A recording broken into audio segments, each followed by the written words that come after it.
यार तुम सारी उम्र इन लोगों के डांस देखोगे, इन लोगों को फॉलो करोगे, इन लोगों को कमेंट्स करोगे, तुम्हारी जिंदगी का सीरियसली अपना कोई मकसद नहीं है। अपनी बहन जैसी किसी एक लड़की की वीडियो देखोगे, फिर दूसरी की देखोगे, फिर तीसरी की देखोगे और 24 घंटे तुम्हारे गुजर जाएंगे। बस यही तुम्हारी जिंदगी का मकसद है। गैरत ही नहीं कर रहे हो यार कसम से नबी के नाम पर। जाके आईने में खड़े होकर जरा सा अपनी जिंदगी के बारे में सोचे, आपको खुद से शर्म आएगी कि मैं ये क्या कर रहा हूँ, कि मैं किस तरफ जा रहा हूँ।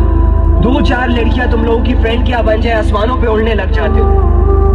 1-2 मिलियन फॉलोअर्स क्या बन जाए, अपने आप को फिरौन समझने लग जाते हो, अपनी जिम्मेदारियां भूल जाते हो।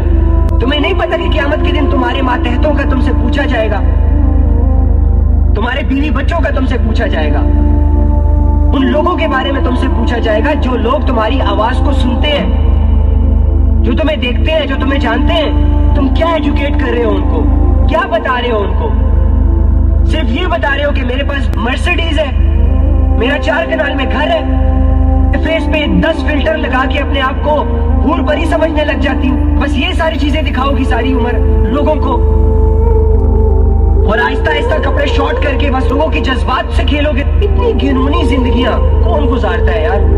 अल्लाह के बंदो, मुसलमान हो, अपनी मर्जी से तुम लोगों ने कलमा पड़ा हुआ है। तुम लोग ऐसी हरकतें नहीं कर सकते, क्योंकि तुम्हारी ऐसी हरकतों से तुम तो हो ही बदनाम रहे हो, लेकिन साथ में इस्लाम भी बदनाम हो रहा है। इस्लाम का लेबल हटाओ, फिर नाचो, ऐलान करो सबके सामने कि आज से मेरा मुसलमानों के साथ कोई लेना देना नहीं है।